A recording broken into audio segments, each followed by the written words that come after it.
जब हम परम पिता परमात्मा के ही अंश हैं तो वे हमें सीधा मार्गदर्शन देकर भगवत प्राप्ति की ओर अग्रसर क्यों नहीं कर देते महाराज जी? वे हमें ऐसे विकल्प ही क्यों देते हैं कि जिससे हम इन तुच्छ भोगों में फंस जाएं? दिया तो सीधा ही मार्ग है, भगवान ने विकल्प तो दिया नहीं, सीधा मार्ग दिया है। ममई वांशु, भगवान करे तू मेरा अंश है। और गीता जी में स्वयं प्रकट होकर बोल रहे नहीं, वो भ्रम में तो नहीं डाल रहे ना। वो कह रहे अनन्यस चिंतयन्तो माम, मेरा अनन्य चिंतन करो। ये जना परिपासते, जो मेरी उपासना करते हैं, तेषाम नित्याभियुक्ता नाम योगक्षेमम भाम्यम। ठेका मैं लेता हूं, अनंत ब्रह्मांडों के स्वामी कह रहे। आपका प्रश्न है तो भगवान कह रहे ठेका तो मैं लेता हूं तुम्हारे योग और क्षेम का, तुम केवल मेरा अनन्य चिंतन करो। भगवान और किसी के कार्य के लिए नहीं आदेश कर रहे हैं। मन मना भव मद भक्तो माद्याजी माम नमस्कुरु, मेरे मन वाला बन, मेरा भक्त बन, मेरे को नमस्कार कर, मेरा चिंतन कर, तेरा मैं देख लूंगा, तू मेरा चिंतन कर। तो सीधा रास्ता नहीं दे रहे भगवान, लेकिन हम भगवान का चिंतन न करके भोगों का चिंतन करते हैं। भगवान को अपना न मान करके शरीर और शरीर संबंधियों को अपना मानते हैं। भगवान में सुख न मान करके संसार की वस्तु, व्यक्ति, स्थान, इनमें सुख मानते हैं। तो कहीं ना कहीं गलती हमारी हो रही है। जैसे गुरु रूप में भगवान आके कह रहे इधर चलो, अब हम इधर चल रहे हैं, तो अब फिर ये कह दे कि भगवान ने इधर का रास्ता ही क्यों बनाया? ऐसा नहीं है। अगर भोजन जरूरी है तो शौचालय भी जरूरी है। यद्यपि निंदनीय स्थान है, अपवित्र स्थान है, लेकिन अगर भोजन खाएंगे तो शौचालय की जरूरत पड़ेगी। दिन है, अगर रात ना हो तो सिस्टम बिगड़ जाए पूरी सृष्टि का। ऐसे ही देवता है, असुर ना हो तो सिस्टम बिगड़ जाए। अच्छे हैं, बुरे ना हो तो अच्छे की अच्छाई का मतलब ही ना रह जाए। तो भगवान ने पूरा बगीचा अपनी सृष्टि बनाई है, जो चाहिए वो ले लो। और स्वयं उपदेश करते हैं कि तुम्हारा मंगल किस में होगा, तुम्हें किस मार्ग में चलना चाहिए। ये मार्ग तुम्हें नरक ले जाएगा, ये मार्ग स्वर्ग ले जाए। ये कि आपने बना दिया और बताया नहीं। तो स्वयं अवतार लेकर जगत गुरु भगवान श्री कृष्ण ने और ब्रह्म ऋषियों के रूप में स्वयं भगवान ने वर्णन किया है। अब इसमें हमारी कमी है कि हमें बीज दे दिए 100 बीज दे दिए, बम्बुल का, दाख का, गन्ने का, ये अब हम पसंद करके क्या बोए, ये हमारी पसंद है, ये भगवान छोड़ दिए। तो अब ऐसे हमें भारत भूमि में जन्म दिया, मनुष्य शरीर दिया, बुद्धि दिया, मन दिया और मार्ग दिए बहुत। ज्ञान का मार्ग, भक्ति का मार्ग, पाप का मार्ग, छल कपट का मार्ग, ये सब मार्ग। और बता रहे हैं कि ये मार्ग चलो तो ये मिलेगा और ये मार्ग चलो तो ये मिलेगा। अब हम उधर जा रहे हैं तो उधर भोगना पड़ेगा, इधर जा रहे हैं तो आनंद भोगना पड़ेगा। तो इसमें भगवान का दोष क्या है, आप हमें बताओ, है नहीं? हाँ, भगवान पूर्ण है तो उनकी सृष्टि भी पूर्ण है। आप ये नहीं कह सकते कि ये नहीं है, सब कुछ है। बुरा से बुरा भी है और भला से भला भी है, छोटा से छोटा भी है, महान से महान भी है। ये उसकी सृष्टि है, ये उसकी बाजार है। अब आप खरीदना क्या चाहते हैं? पैसा आपके पास है, खरीद लीजिए। श्वास रूपी संपत्ति है, बुद्धि रूपी आपको गाइड करने वाला है, और भगवान आपको आपकी बुद्धि को कहाँ ले जाना चाहिए ये भी बता रहे हैं। अब अपने को चल देना चाहिए। देखो, भगवान की कृपा से आप साधु समागम में आए। भगवान की तरफ से कोई कमी है क्या कृपा की? अब आप अगर साधु समागम करके भी असत मार्ग में चलें और कह दें कि भगवान को दोष दें, तो हमें लगता है उनकी कृपा ही कृपा हमारे ऊपर है, उनकी वास्तविक कृपा हमारे ऊपर है। हम समझ नहीं पा रहे। अगर हम समझ जाएं तो हम गलत मार्ग में चलेंगे नहीं, सही मार्ग। अब उन्होंने गलत मार्ग क्यों बनाया? तो वो पूर्ण है। पूर्ण तभी होता है जब सब कुछ हो। पूर्णता तभी मानी जाती है जब सब कुछ हो। तो हमारी भगवान की सृष्टि में सब कुछ है। कुछ आपने क्रूर से क्रूर, निर्दयी से निर्दयी, दयावान से दयावान, अब सब कुछ भरा पड़ा हुआ है। अच्छा, वो बने हैं, उन्होंने बनाया केवल नहीं, वो स्वयं बने हैं। जब भगवान के सिवा कोई है ही नहीं, था नहीं, रहेगा नहीं, तो फिर ये सब है क्या? वही बने हुए हैं। और यही जो जान गया, बहुनाम जन्मनावंते ज्ञानवान माम प्रपद्यते वासुदेवा सर्वमित स महात्मा सुदुर्लभा। सब कुछ भगवान बने हैं, ये जान गए तो उत्तम महात्मा हो गए, आप उत्तम गति को प्राप्त हो गए। तो हमको अच्छी गति, अच्छे मार्ग में चलना है। भगवान ने जो बुरे मार्ग बनाए वो पूर्ण है, वो पूर्ण परमात्मा, इसलिए उन्होंने पूर्ण सृष्टि रची है, सब कुछ रचा है। देखो, यहाँ भोजन पाते हैं और यही मलाशय है, यही मूत्राशय है, सब कुछ बना है। आप कह दे मलाशय मूत्राशय न हो तो फिर कैसे भोजन का व्यवस्था होती? भोजन का पाचन तंत्र काम करके मलाशय मूत्राशय कैसे? तो सब कुछ होना चाहिए। तो अब मलमूत्र एकदम घृणित चीज है, लेकिन बनता कहां से है? यहीं से तो पाते हैं। तो ऐसे ही भगवान ने, जैसे हमारे शरीर में सब कुछ है, सब कुछ है, गंदगी से गंदगी, सब चीज, सब अंदर सब भरा हुआ है, लेकिन ऊपर से कितना चिकना चुपड़ा कर दिया कि हम देखकर प्रभावित हो जाते हैं और रूप देखकर लुभायमान हो जाते हैं। ऐसे भगवान ने सब कुछ पूरी सृष्टि में रचा है। तो हमको क्या चाहिए, हमको कौन से मार्ग में चलना चाहिए, ये भी प्रकट होकर बता दिया। तो अब हमारी गलती है कि हम सही मार्ग न चलकर गलत मार्ग में चलते हैं। भगवान को इसमें दोष न दे, क्योंकि वो पूर्ण है। राधे राधे महाराज जी। महाराज जी, मैं एक भजन गायक हूँ महाराज जी। महाराज जी, मैं समाधान चाहता हूँ कि अगर विवाह की इच्छा ना हो तो विवाह करना चाहिए घर वालों के? नहीं करना चाहिए, नहीं करना चाहिए। यदि हमारी इच्छा नहीं है तो हम किसी दूसरे को अपने बंधन में बांध करके पीड़ा देना ठीक नहीं है, क्योंकि दूसरा तो आपको पति भाव से स्वीकार करेगा तो वो अपनी इच्छा कुछ रखता है। अगर आप उसकी इच्छा पूर्ति नहीं करेंगे तो उसका तो जीवन बाधित हो गया ना। तो आपको है कि हमें आजीवन ब्रह्मचर्य रहना है, तो आप अपनी रुचि माता पिता से व्यक्त कर सकते हैं। किसी के जीवन में खुलवाड़ नहीं करना चाहिए। या हमें कोई दबाव करके किसी लड़की से ब्याह करा दे, हमारी रुचि है नहीं, हम उसको प्यार दे ना पाए तो उसका जीवन व्यर्थ चला जाए, तो ऐसा नहीं करना चाहिए। अपने माता पिता की प्रियता के लिए किसी की प्रियता को नष्ट ना करे, किसी के जीवन को बर्बाद न करे, खुला अपना जीवन रखना चाहिए। राहुल जी दिल्ली से। राधे राधे महाराज जी। राधे राधे महाराज जी। महाराज जी, आप लिख रहे हैं कि ये सबका सामान्य प्रश्न भी है कि दुख की पीड़ा से बाहर नहीं आया जाता। महाराज जी, इसका क्या कारण होता है कि जैसे वो बहुत समय लग जाता है वापिस आने में? महाराज जी, विवेक की कमी और मन का मलिन होना। अगर विवेक प्रवीण हो तो 1 सेकंड में काट दे, तो प्रवीण विवेक हुआ नहीं, बुद्धि में विवेक हुआ नहीं, केवल बुद्धि है। और मन जो है वो मलिन है, तो किसी भी नेगेटिव भाव को, विपत्ति को, तिरस्कार को, अपमान को पकड़ करके, अगर बहुत मलिन है तो महीनों परेशान रहता है, दिनों परेशान रहता है। साधक 5 मिनट में काट दिया, और प्रवीण है तो 1 मिनट में काट दिया, और प्रवीण है तो स्वीकार ही नहीं किया, मस्त एकदम।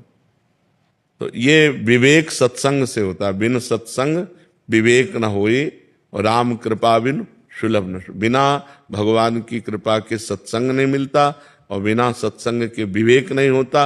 अगर विवेक हो जाए बुद्धि में और नाम जब चल रहा है तो मन की मलिनता नष्ट हो जाएगी, वो दुख को पकड़ेगा ही नहीं, वो सुख में ही रहेगा। अगर हमारा मन भगवान के चिंतन में है, शरीर में दुख है या परिस्थिति दुखद है, तो हम उसको क्रॉस कर जाएंगे। अगर हमारा मन भगवान में नहीं है तो उसी में डूब जाएंगे, उसी में परेशान हो जाएंगे। तो लोग भगवान का आश्रय तो लिए नहीं, भजन करते नहीं, तो सुख आया तो फूल गए, बोले नहीं उनके लड़का हुआ है, ठीक है, हुआ, हर्षित हुए, पधार गया, अब हाहाकार मचा, रोना शुरू। ये तो नियम है संसार का, सुख और दुख। तो जब सुख आवे तो ज्यादा फूले नहीं, तो दुख आवे तो फिर उसमें डूबेगा नहीं। तो हम कहते हैं कोई उत्सव मनाओ, कोई भगवत कार्य करो, तो नाम कीर्तन, भगवान का यश कीर्तन, भगवान की कथा वार्ता और भक्तों की सेवा, तो तुम्हारा जीवन सार्थक हो जाए।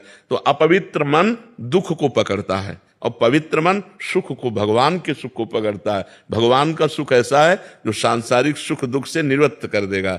अब जैसे कोई लाभ मिला तो तत्काल विवेक काम करता है, इतने से क्या होगा और ये कितने दिन टिकेगा, तो उसमें फूलन नहीं होती। नहीं तो संसारिक आदमी एकदम फूल जाता है, अरे लाभ मिल गया, अच्छा हानि हुई, कितनी देर टिकेगी?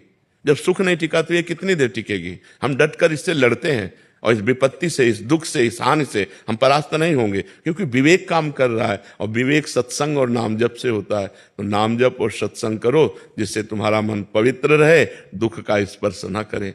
दुख जो है वो माना हुआ है, दुख है नहीं, दुख माना जाता है, दुख की मान्यता है, नहीं तो दुख है नहीं। सुख है, सुख है। जैसे एक पानी गिरा तो किसान को सुख हो गया और कुम्हार को दुख हो गया, उसके सारे बर्तन भीग गए, जो कच्ची मटकी थी सब फैल गई उसको। तो सुख और दुख अपनी मान्यता के अनुसार है। एक की मान्यता खेती लहला रही तो सुखी हो गया, एक के बर्तन सब मिट्टी के थे वो सब फूट गए पानी गिरने से, वो दुखी हो गया। तो दुख और सुख, एक ही वर्षा एक को दुख दे दी, एक को सुख दे दी, तो मान्यता हुई ना।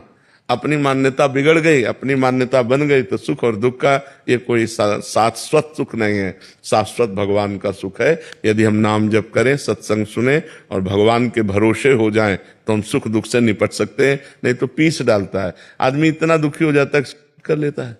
देखो ना, हार जाने पर, फेल हो जाने पर, या किसी भारी समस्या में, या ब्लैकमेल हो जाने पर आदमी जब दिमाग काम नहीं करता तो फिर उसको कर लेता है।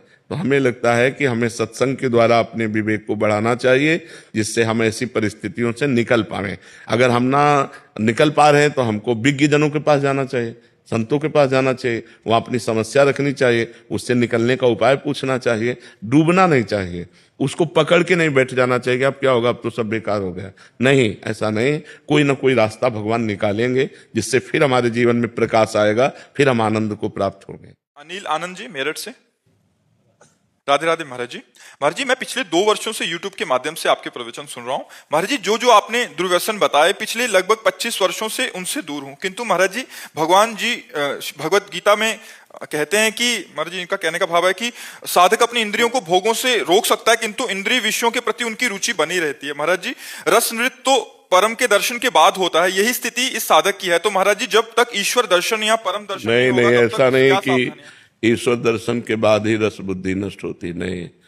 जिस समय हमारा भजन में स्वाद आ जाता है तो इन सब भोगों से विरति हो जाती है। भगवत साक्षात्कार के पहले ही, जैसे सूर्योदय होने के पहले ही अंधकार नष्ट हो जाता है ना, प्रातः काल वेला में सूर्य उदय तो बहुत विलंब से होता है, अंधकार पहले ही नष्ट हो जाता है। ऐसे भगवान के साक्षात्कार के पहले ही चित्त निर्विषय हो जाता है। तो आप उसकी चिंता न करें, जैसा जैसा भजन होता जाएगा वैसे वैसे विकार नष्ट होते जाएंगे। भागवत में लिखा हुआ है एकादश स्कंद में कि जैसे एक एक कवल भोजन पाने से क्षुधा निवृत्ति, पुष्टि, तुष्टि एक साथ होती जाती है, ऐसे एक एक नाम जप करने से संसार से वैराग्य, स्वरूप का बोध और भगवान से प्रेम, ये तीनों बातें होती जाती हैं। तो हम अधिक से अधिक नाम जप करें तो रस बुद्धि खत्म हो जाएगी। जीवन का मान यही सोचता हूँ कि मैं रस बुद्धि अभी तक 62 साल की अवस्था हुई, अभी तक रस ये अवस्था से नहीं जाती है, तो 92 की हो जाएगी तो नहीं जाएगी क्योंकि ढांचा पुराना हो जाता है, लेकिन ढांचे में रहने वाला पुराना थोड़ी होता है। मन कभी बूढ़ा नहीं होता है, बुद्धि कभी बूढ़ी नहीं होती है, जीवात्मा कभी बूढ़ा नहीं होता, ये सब यंग रहते, जवान रहते हैं, शरीर भर बूढ़ा हो जाता है। तो ये नाम जप अधिक से अधिक, अगर नाम जप किए हो, देखो आप तो 62 वर्ष के हैं, यहाँ 18-18, 22-22 वर्ष के बच्चे हैं, और कहीं सुई की नोक भर कोई गलती नहीं है, कोई मनोरंजन नहीं है, सबके पास मोबाइल नहीं है, मोबाइल केवल कार्य करने वालों के पास है, वो बहुत आनंद से हैं, उत्साह पूर्वक हैं। क्यों हैं? भगवान की शरण में है, भगवान का नाम जप कर रहे हैं। श्री सुखदेव जी की अवस्था 16 वर्ष की थी, परब्रह्म परमात्मा में स्थित। शरीर की अवस्था से इंद्रियों के निर्विषय होने का कोई ताल्लुक नहीं है। अगर हम नियम पूर्वक अधिक भजन करें तो कम समय में हम निर्विषय हो सकते हैं। एक दिन सत्संग हुआ था कि 1 करोड़ नाम जप करने पर भागवतिक स्वप्न आने लगते हैं, बड़ी दिव्यता आने लगती है, सद्गुण आने लगते हैं। 2 करोड़ नाम जप करने पर इंद्रियां निर्विषय होने लगती है, नाम प्रिय लगने लगता है, और जो दिव्य आकाशचारी ऋषि मुनि हैं उनसे बात होने लगती है। ऐसे करोड़ करोड़ नाम के 13 करोड़ नाम जप करने वाला दूसरों को मोक्ष प्रदान कर सकता है। तो हम नाम अधिक जप करें और अपने आप को भगवद आश्रित कर दें। वो विषय जो निषेध हैं उनको तो स्वीकार ही ना करें, और जो विषय विधि है कि आप स्वीकार कर सकते हैं वो भगवान को अर्पित करके भोगिए, तो रस बुद्धि होने पर भी भगवत प्राप्ति हो जाएगी। जैसे बहुत सुंदर भोजन में रीता है, वो हम भोजन श्री जी को भोग लगा दें, अब हम स्वाद से पाएं। हमारी लाडली जी ने पाया है, रोटी सब्जी दाल खीर पूड़ी जो भी है कितना स्वादिष्ट है। स्वाद बखान बखान करके पाओ तो भी आप बंद होगे नहीं, क्योंकि प्रसादे सर्व दुखानाम हानिरस्योपजायते। भगवत प्रसाद समस्त दुखों का नाश कर देता है और प्रसन्नता प्रदान करता है। ऐसे ही जो हमें विषय प्रिय है वो हम भगवान को अर्पित कर दें। जो विषय प्रिय है, नाथ ये आप देख लो, आपकी मर्जी हो तो इसकी प्रियता अपने चरणों में घसीट लो, आपकी मर्जी हो वैराग्य दिला दो, प्रभु मैं आपकी शरण में हूं। और बात पक्की समझो, शिव विरंची का मोह है को है बपुरान, बेचारा और कौन डींग हाँक सकता है। शिव विरंची का मोह है, भगवान की बलवती माया है। तो भगवान ही जब हमें निकालेंगे तभी हम निकल सकते हैं। तो हम ऐसे रहें, आश्रित रहें, शरणागत रहें और नाम जप करते रहें और इसकी चिंता न करें, चिंतन करें। चिंतन जब इसका होगा विषयों का तो फिर हानि हो जाती है। जहां हम विषयों का चिंतन करते हैं कि यार, जब विषयों का चिंतन रस बुद्धि से हो तो तुरंत नाम के द्वारा उसे काटो। नहीं नहीं, बहुत भोगा, संसार भोग रहा है, नहीं अब नहीं, राधा राधा राधा राधा, तो हम इससे निकल जाएंगे। घबराने की जरूरत नहीं है। ये हमारे प्रभु की ही माया है, किसी दूसरे की नहीं है। नहीं, किसी दूसरे की होती तो घबराने की जरूरत थी। मेरे प्रभु की ही माया है, तो जिस दिन मेरे प्रभु डांट देंगे उसी दिन माया मुक्त हो जाएंगे। ये भरोसा रखकर खूब नाम जप करो। सिर्फ नाम जप से हो जाएगा? हो जाए, पूर्ण नाम जप से हो जाएगा। नाम जप पूर्ण है। तीर्थ, यज्ञ, दान, पुण्य, स्वाध्याय, इनसे पूर्ण नहीं होगा, लेकिन नाम जप से पूर्ण हो जाएगा। अभिलाष यादव जी भोपाल से। राधे राधे महाराज जी। राधे राधे महाराज जी। महाराज जी, पिछले एक वर्ष में जब से आपका सत्संग सुना है, श्री जी की कृपा से 1,54,00,000 नाम जप हो गया महाराज जी, जिसमें मुझे परोपकार की भावना उत्पन्न हो रही है महाराज जी। अभी इनका कहना था कि जैसे कोई दीनहीन या किसको देखता हूं तो अपना भजन दे देता हूं कि मेरा इतना भजन उनको दे दो। तो महाराज जी, ऐसा करने से भजन नष्ट हो? नहीं, पहले तो अपने लक्ष्य तक पहुंचो पहले, नहीं तो बीच में ही लुट जाओगे। भगवत प्राप्ति जब तक ना हो, अब तुम्हारे को प्रक्रिया बदलनी चाहिए। जो भजन करो वो भगवान को समर्पित करो, जो भजन करो वो भगवान को समर्पित करो। जिसको दीन दुखी देखो तो तन से धन से सुख पहुंचाने की चेष्टा करो और मन से भावना करो, भगवान आप तो परम उदार हो, आप इसे ठीक कर दो। भजन भगवान को दो, प्रार्थना भगवान से करो। शरीर से और धन से अगर सेवा बनती है तो वो सेवा कर दो, भजन भगवान को दो भगवत प्राप्ति के लिए। जब तक भगवत प्राप्ति ना हो जाए तब तक भजन खर्चा करने का बिल्कुल अधिकार नहीं रखना चाहिए। महाराज जी, उस समय मन बहुत द्रवित हो जाता है, तो तन से सेवा कर दो और मन से प्रार्थना कर दो। आपका भजन तो थोड़ा है ना, और भगवान अपार करुणा सिंधु है। तो हम प्रार्थना करते हैं कि भगवान इसके कर्म को आप नष्ट कर दो, इसको सुख प्रदान करो। हे भगवान, आप इसके दुख को दूर करो। ये तो हर भक्त विनय कर सकता है। तो विनय करना, शरीर से और धन से सेवा करना, भजन को भगवान के चरणों में समर्पित करना, वो सिर्फ भगवत प्राप्ति के लिए है। हमारा जन्म साधन धाम मोक्ष कर द्वारा, हम भगवत प्राप्ति के लिए भजन करते हैं। और दूसरी बात, सब में भगवान है, सब रूपों में भगवान है। तो जब कोई दुखी हो तो देखो भगवान दुख की लीला कर रहे हैं। तो हमसे जो बन सके हम तन मन धन से सेवा कर दें, लेकिन भजन भगवान को दें। भजन का फिर उससे लक्ष्य की प्राप्ति में बाधा पड़ जाए। महाराज जी विचार ऐसा आता है कि मैं तो और भजन कर लूंगा, लेकिन इसको लेकिन शाम तक जियोगे आपको पता है क्या? शाम तक आप जियोगे क्या? ये कोई गारंटी तो है नहीं ना। तो पहले हम अपना कार्य करते हैं मनुष्य जीवन का, पहले अपना कल्याण करें, अपने को भगवत प्राप्ति करें। तो जब आप भगवत प्राप्त हो जाओगे तो वासुदेवा सर्वम, कोई जीव बचा ही नहीं, सब भगवान ही है। यही अनुभव हो जाएगा। सिय राम में सब जग जानी। तो नाटक मंच पर दुख सुख का नाटक कर रहा है, वस्तुतः वो परमात्मा है, ऐसा ज्ञान हो गया तो ये वृत्ति भी चली जाएगी। समझ रहे ना? असलियत में परमार्थ में पहले तुम चढ़ो, तुम अध्यात्म को प्राप्त हो।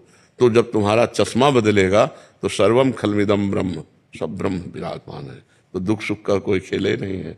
माया में दुख सुख है। जैसे स्वप्न में दुख सुख होता है तो जागृत में मिट जाता है, ऐसे ही जागृत का दुख सुख ज्ञान में मिट जाता है।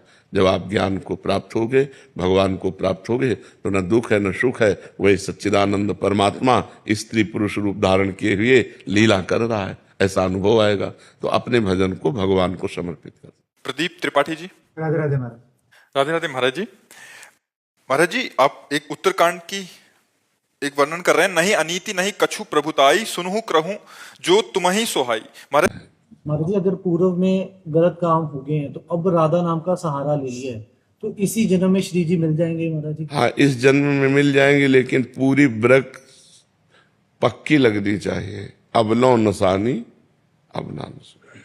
आज तक किया, अब नहीं करेंगे।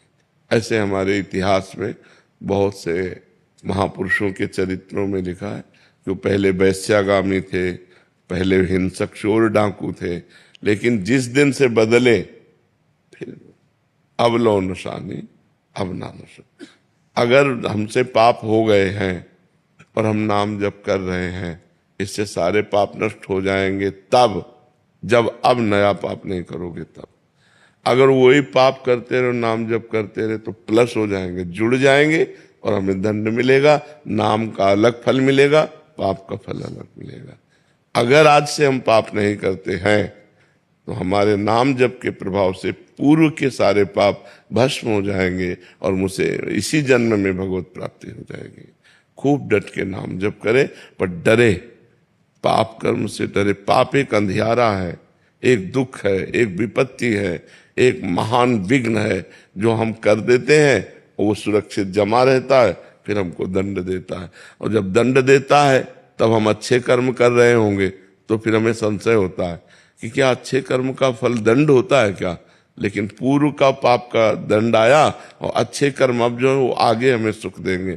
जैसे गेहूं की फसल बो तो तुरंत थोड़ी काट लोगे कि एक मन गेहूं खेत में बिखेर दिया तो हम दूसरे दिन काट ले, नहीं, 6 महीना, 4 महीना, 5 महीना, 6 महीना में जब फसल आती तब उसी में वो 40 मन एकत्रित कर लेता है।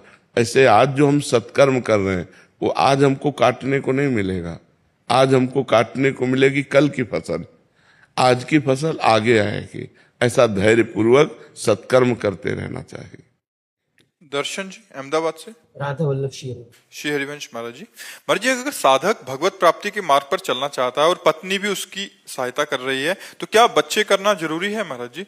क्योंकि कई बार अगर होना होगा तो हो जाएगा, नहीं होना होगा तो कितने ऐसे दंपति हैं जो लाखों करोड़ों रुपए लगा चुके और उनके संतान नहीं हो रही। तो संतान भी एक योग होता है, आप उसके कर्ता थोड़ी हैं। अगर आपके 4 संतानें होनी है तो होनी है, नहीं होनी है तो आप चाहे जितना डॉक्टर को दिखा लो, रुपया लगा के दवा ले लो, नहीं होने वाली। बहुत से ऐसे करोड़पति अरबपति लोग हैं जिनके रुपया की कमी नहीं और डॉक्टरों के संबंध की कमी नहीं, लेकिन संतानें है ही नहीं, लाख उपाय कर लिया। तो हमें लगता है कि भगवान के विधान को मानना चाहिए। अगर भगवान, हो सकता है जैसे आप भक्ति मार्ग में चल रहे हैं, आपकी पत्नी भी भक्ति मार्ग में, तो कोई महाभागवत पुत्र पैदा हो जाए, कोई राष्ट्र को प्राण समर्पित करने वाला वीर पैदा हो जाए, तो हमें निषेध नहीं करना चाहिए।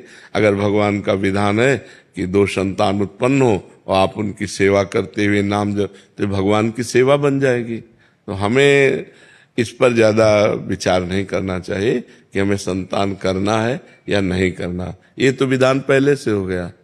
नहीं होना है तो तुम्हारे दोनों के मन में आ जाएगा कि अब हमें करना ही नहीं है, वो आ जाएगा, क्योंकि होना नहीं है। अगर होना है तो हो जाएगा, संतान हो जाएगा।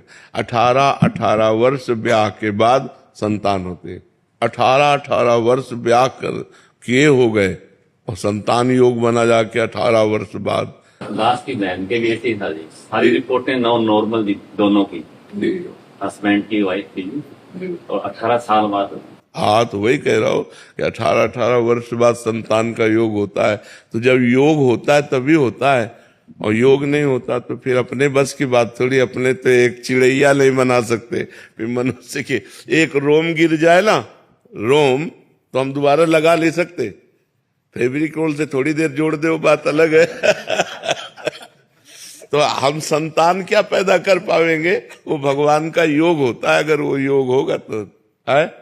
ऐसी भावना है कि पहले भगवत प्राप्ति, बाकी जो भगवान नहीं। इसमें ये बात सोचना है कि मेरा लक्ष्य है भगवान की प्राप्ति। अब अगर भगवान की प्राप्ति संतान उत्पन्न होकर उसकी सेवा से होनी है तो भगवान उससे करवा लेंगे। बात समझना है, भगवान के ऊपर जो हम छोड़ देते हैं, देखो भगवत प्राप्ति ऐसे नहीं होती कि ये सब छोड़ दो और भगवत प्राप्ति ऐसे करने से होती है। क्या केवल वेश रखने से भगवत प्राप्ति हो जाती है, या गुफा में रहने से भगवत प्राप्ति हो जाती है, या फलाहार करने से भगवत प्राप्ति हो? हम सबकी काट करके आपको बताते हैं। देखो, कितने ऐसे अजगर हैं जो गुफाओं में पड़े रहते हैं, कितने ऐसे जीव जंतु हैं, क्या उनको भगवत प्राप्ति हो जाती है क्या? कितने ऐसे जीव हैं जो केवल जलपान करते हैं, कुछ खाते नहीं, केवल जल पीते हैं, जलचर जीव। कितने ऐसे पक्षी हैं जो केवल फल खाते हैं। भगवान की प्राप्ति केवल भगवान के भजन से होती है। ये सब क्रियाएं सहयोगी हो सकती हैं, लेकिन इनसे भगवान की प्राप्ति नहीं होती। देखो, चक्रवर्ती सम्राट महाराज अम्बरीश जी थे, उनकी रानियां थी, पुत्र थे, सब परिवार था। जनक जी थे, परम ज्ञानी महापुरुष थे, जिनके विरक्त शिष्य श्री सुखदेव जी महाराज शिष्य बने। वो गृहस्थ में रहते हुए जनक जी कितने बड़े महापुरुष हुए। तो हमें लगता है कि हमें इस भगवान से प्रार्थना करनी चाहिए कि आप जिसमें खुश हो वही आचरण मेरे से हो। अगर संतान उत्पन्न हो करके उसके पालन पोषण में आप खुश हो तो आप ऐसा करवा दो, और अगर नहीं खुश हो तो आप बिल्कुल मत करवाओ। हे नाथ, मेरे जीवन का लक्ष्य है आपकी प्राप्ति। आप जैसे प्राप्त हो जाते हो वो सुगम मार्ग मुझे दे दो। मुझे कुछ पता नहीं कि आप कैसे प्राप्त होते हो, आप जैसे प्राप्त होते हो वैसे मुझे मार्ग दे दो। ये मुझे अच्छा लगता है। जोई जोई प्यारो करे सोई मोहे भावे। प्रदीप जी जयपुर से। राधे राधे महाराज जी। महाराज जी, कर्म क्या है? क्या सचमुच किसी व्यक्ति के कर्म का फल भगवान तय करते हैं? जी, कर्म का ही तो फल मिल रहा है जेल में। जेल में कर्मों का ही तो फल है। कुकर्म हो गए तो पूरी जेल भरी हुई है। कर्म वो होता है जो हमारे मन में स्फुरणा होती है, संकल्प बनता है, बुद्धि निश्चय करती है, फिर इंद्रियों से चेष्टाएं होती है, उसे कर्म कहते हैं। कर्म दो प्रकार के होते हैं, एक शुभ कर्म और एक अशुभ कर्म, जिनको कहते हैं पाप कर्म, अशुभ कर्म, और पुण्य कर्म, शुभ कर्म। दोनों का फल अवश्य में वो भोक्तव्यम कृतम कर्म शुभाशुभम, अवश्य भोगना पड़ता है, उनका परिणाम भोगना ही पड़ता है। कोई कितना भी बड़ा ऋषि महर्षि हो उसको भी भोगना पड़ता है। इसलिए कर्म बहुत होश से करे, बेहोश होकर न करे, प्रमाद में न करे, नहीं तो उसका दंड मिलता ही है। अब देखो, कर्म है, किसी बहन बेटी को छेड़ दिया, अब डंडा चलेंगे, पुलिस ले जाएगी, मुकदमा चलेगा, उसको सजा मिलेगी। कर्म है, क्रोध आ गया, हम किसी की हिंसा कर दी, आजीवन कारावास। हिंसा 5 मिनट में हुई और उसका दंड पूरे जीवन भोगना पड़ेगा। या ज्यादा अपराध बन गया तो फांसी की सजा मिल जाएगी। तो कर्म ही तो है। और अच्छे कर्म हो गए तो देखो, राष्ट्रीय सम्मान मिलता है, समाज में आदर मिलता है, और यहाँ सुख मिलता है, और परलोक में भी सुख मिलता है। सारा खेल कर्म का है। कर्म प्रधान विश्व रचि राखा, और जो जस करे तासि फल चाखा। कर्म की प्रधानता से विश्व की रचना हुई है, जो जैसा करता है वैसा फल भोगता है। समझ पा रहे आप? इसलिए बहुत होश से कर्म करे। और होश बनाने के लिए नाम जप है। जब तक नाम जप नहीं तब तक बेहोश ही हो। जानते हो कि ये कर्म नहीं करना चाहिए, फिर भी करोगे। अगर नाम जप है तो तुम्हारे अंदर जलन पैदा हो जाएगी, तुम्हारे अंदर बल आ जाएगा कि नहीं नहीं, हमें पाप कर्म नहीं करना है।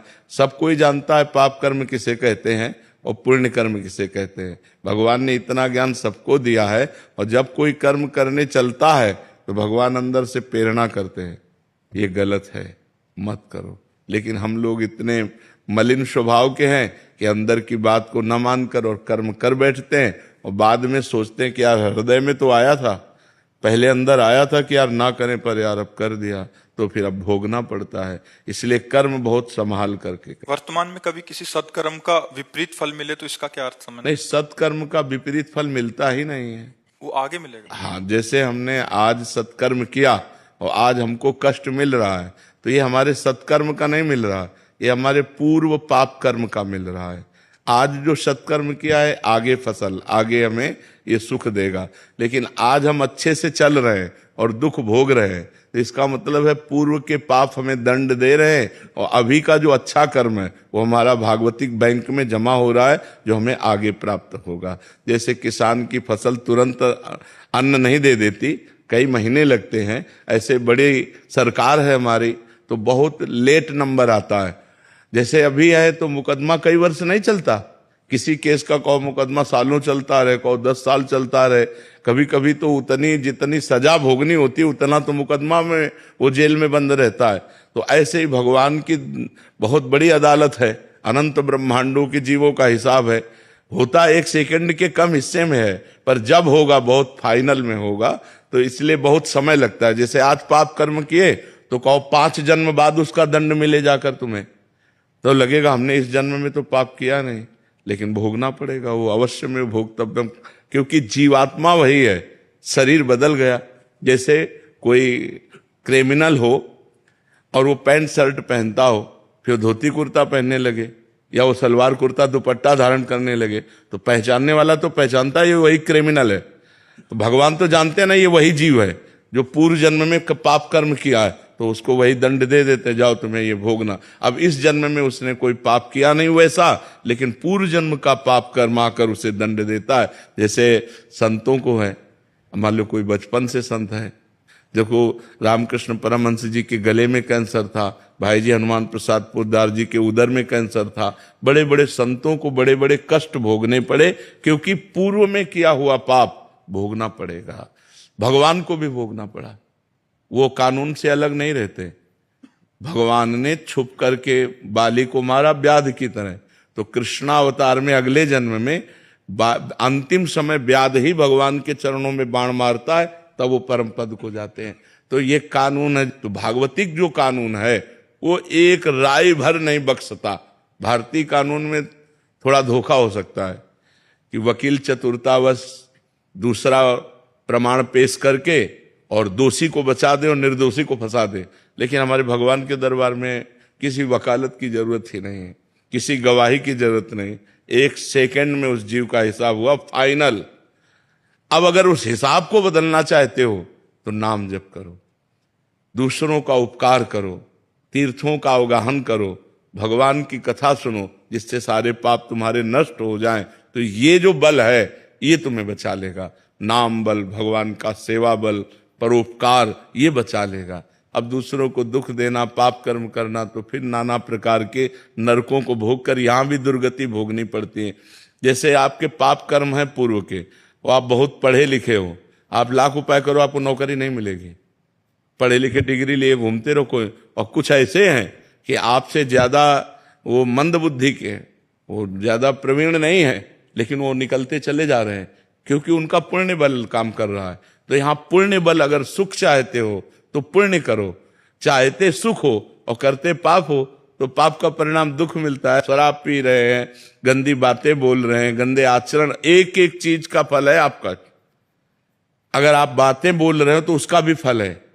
मनुष्य जीवन कर्मयोग के लिए भेजा गया है। आप 1 मिनट भी फ्री नहीं हैं। आप 1 मिनट में जो करेंगे, आपके अंदर ही मन में बैठे हुए चित्रगुप्त तुरंत लिख रहे हैं।